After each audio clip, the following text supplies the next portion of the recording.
ओए भाई, हाँ मैं तुम्ही से कह रहा हूं कि नेटवर्क मार्केटिंग कभी मत करना। अपनी लाइफ में कुछ भी कर लेना, कोई भी काम कर लेना, लेकिन नेटवर्क मार्केटिंग भाई जिंदगी में कभी मत करना। This is the word that our society teach to us. यही वर्ड बोलते हैं ना वो कि नेटवर्क मार्केटिंग पागल बनाने का काम है, नेटवर्क मार्केटिंग में लोगों को बेवकूफ बनाया जाता है। नेटवर्क मार्केटिंग कभी मत करना। नेटवर्क मार्केटिंग पागल लोग करते हैं, वो प्रोफेशनल बिजनेस नहीं होता। नेटवर्क मार्केटिंग में लोगों को बेवकूफ बनाते हैं। So everyone, I have a question for you. मुझे आप बताइए ऐसी कौन सी जगह है जहां पे लोगों को सरीख बनाते हैं। Tell me right now that where is the place that where people make them a legend. जहां पे लोगों को बड़ा आदमी बनना सिखाया जाता है, जहां पे लोगों को मालिक बनना सिखाया जाता है, जहां पे लोगों का माइंडसेट क्लियर करा जाता है। बताओ मुझे ऐसी जगह कहां है? कौन सी ऐसी जगह है जहां पे लोगों को सरेख बनना सिखाया जाता है? हमको स्कूल में पढ़ाया जाता था कि सूरज ईस्ट से निकलता है, वेस्ट में डाउनवर्ड होता है, लेकिन उनको तो ये चीज पता ही नहीं होती ना उस टाइम पे कि अर्थ ईस्ट से वेस्ट की तरफ मूव करता है। तब जाके सुबह से शाम होती है, उनको कौन समझाए? और नेटवर्क मार्केटिंग के लिए लोग बोलते हैं वहां पे लोग बेवकूफ बनाते हैं, वहां पे लोग पागल बनाते हैं। ब्रो, अगर मैं आपको एक चीज बता दूं, प्रोफेशनली जिस दिन आप नेटवर्क मार्केटिंग करने लगे ना, कैलकुलेशन जो इसकी होती है, नेटवर्क की जो पावर होती है, आपको राइट समझ में आएंगी। लेकिन आप पता है गलती क्या करते हैं? हमारे कोई रिलेटिव्स आते हैं, हमारे कोई रिश्तेदार आते हैं, हमें किसी कंपनी के किसी प्लान के बारे में बताते हैं, भाई देख तू आज रात में भर्ती, कल सुबह मिथुन चक्रवर्ती बन जाएगा। तो ऐसा कुछ होने वाला नहीं है। मैं आपको सच में बता दे रहा हूँ, नेटवर्क मार्केटिंग में मेहनत लगती है, सीधी सी बात है, क्योंकि मेहनत हर एक फील्ड में हर एक जगह पे लगती है। आप ग्रेजुएशन करते हो, 3 से 4 साल देते हो, फिर आपको डिग्री मिलती है। तो सीधी सी बात, एक चीज समझ लो, जिन लोगों ने भी सीरियस होकर नेटवर्क मार्केटिंग को केवल 3 से 4 साल किया है, उनकी लाइफ टोटली ट्रांसफॉर्म हुई है। We have a lot of proof. जो लोग बोलते हैं ना नेटवर्क मार्केटिंग में लोग गाड़ियां दिखाते हैं, नेटवर्क मार्केटिंग में लोग चेक्स दिखाते हैं, नेटवर्क मार्केटिंग में लोग शो ऑफ करते हैं, क्यों ना करे भाई? जब उन्होंने बिजनेस स्टार्ट किया था, आप ही तो थे ना जिन्होंने बोला था अरे यार ऐसा कुछ नहीं होता। कितने की चेक आई तेरी कार कहाँ है, तेरा चेक पे आउट किधर है, तेरा ट्रायल फंड किधर है? इसलिए लोग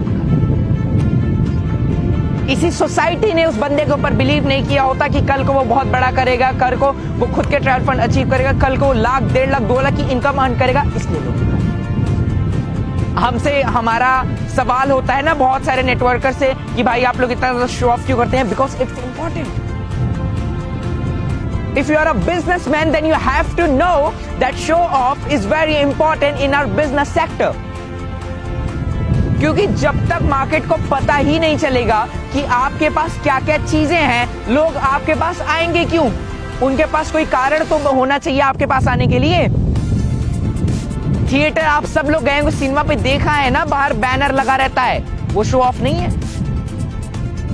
मार्केट के पोस्टर्स लगे रहते हैं, जहां जहां पे हम जाते हैं अगल बगल बहुत सारे चीजों के, होटल्स के, बहुत सारी कंपनियों के पोस्टर्स लगे रहते हैं, एड्स आते हैं, वो शो ऑफ नहीं है। Show off is a part of our business. लेकिन फिर भी लोग कहते हैं कि भाई मेरे नेटवर्क मार्केटिंग मत कर। आज यहाँ पे ऐसे ऐसे लोग हैं जिनके पास स्टार्टिंग में 1 रुपया नहीं हुआ करते थे। उन्होंने स्ट्रगल किया, मेहनत की, किसी तरीके से इसमें काम किया, आज वो सफल हैं इस फील्ड में। लेकिन फिर भी लोग कहते हैं भाई नेटवर्क मार्केटिंग मत कर। आज इस फील्ड में से बहुत सारे लोग हैं जो किसी ना किसी सेक्टर में पहले से इन्वॉल्व थे, लेकिन फिर भी उन्होंने नेटवर्क मार्केटिंग में फुल टाइम कैरियर लिया। फिर भी लोग कहते हैं यार नेटवर्क मार्केटिंग मत कर। भाई क्यों नहीं करना, मुझे आप बताओ। दिल्ली यूनिवर्सिटी में नेटवर्क मार्केटिंग के चैप्टर्स पढ़ाए जा रहे हैं, दिल्ली यूनिवर्सिटी में और सारी जगहों में नेटवर्क मार्केटिंग को महत्व दी जा रही है, तो अपनी सोसाइटी में क्यों नहीं? तो मैं आपको बता दूं, पहली चीज, मैं किसी सोसाइटी को ब्लेम नहीं करूंगा यहाँ पे। मैं आपको एक चीज बता दूं कि आप एक चीज सीधा सा समझिए कि जिस इंसान के पास जिस चीज की जितनी नॉलेज रहेगी उतना ही बोलती। सोसाइटी आपको गलत नहीं बोलती। जो भी लोग आपके बोलते हैं ना कि भाई नेटवर्क मार्केटिंग मत करना, वो गलत नहीं बोलते, क्योंकि उनके साथ कहीं ना कहीं पिछले बैक फॉरवर्ड टाइम पे उनके साथ कहीं ना कहीं ऐसे फ्रॉड स्कैम हुए रहते हैं जिस वजह से वो सक्सेस नहीं रहते। तो उनको लगता है कि पूरी इंडस्ट्री ऐसी है। मैं आपको बता दूं भाई, 12th हर साल सारे बच्चे पास आउट होते हैं क्या? 10th हर साल सारे बच्चे पास आउट हो जाते हैं क्या? मैं आपसे क्वेश्चन करूं कि अगर आपका बेटा 10th में फेल हो जाए, अगर आपके पड़ोसी का बेटा 10th में फेल हो जाए, तो क्या आप अपने बेटे को 10th नहीं पढ़ाएंगे? पढ़ाएंगे ना बॉस, क्योंकि आपको पता है कि वो किसी कारण से फेल हुआ होगा। लेकिन हम वो गलतियां, वो चीज नहीं करेंगे जिसकी वजह से मेरा बेटा फेल हो। इसको हम अच्छी एजुकेशन सिस्टम देंगे, हम इसको अच्छी पढ़ाई देंगे। तो उसी तरीके से नेटवर्क मार्केटिंग में जब भी आप आते हो, हम लर्निंग को छोड़ करके अर्निंग पे फोकस करते हैं। नेटवर्क मार्केटिंग के आने के बाद जिस दिन आपने अपनी लर्निंग पे फोकस कर लिया, अपनी लर्निंग स्किल्स पे फोकस कर लिया, अपनी network building, relationship building skills पे फोकस कर लिया, उस दिन आप सफल होते हैं। और लोग इन सब को स्किप कर देते हैं, केवल लास्ट से उठाते हैं, दैट इज कॉल्ड अर्निंग। और फिर लोग बोलते हैं कि network marketing. So I request to you all कि अगर आप लोगों को मेरी चीजें समझ में आ रही हो तो most welcome to you, to all of us. अगर आपको नहीं समझ में आ रही हो तो मैं भी आपसे एक ही वर्ड कहूंगा, नेटवर्क मार्केटिंग मत करें।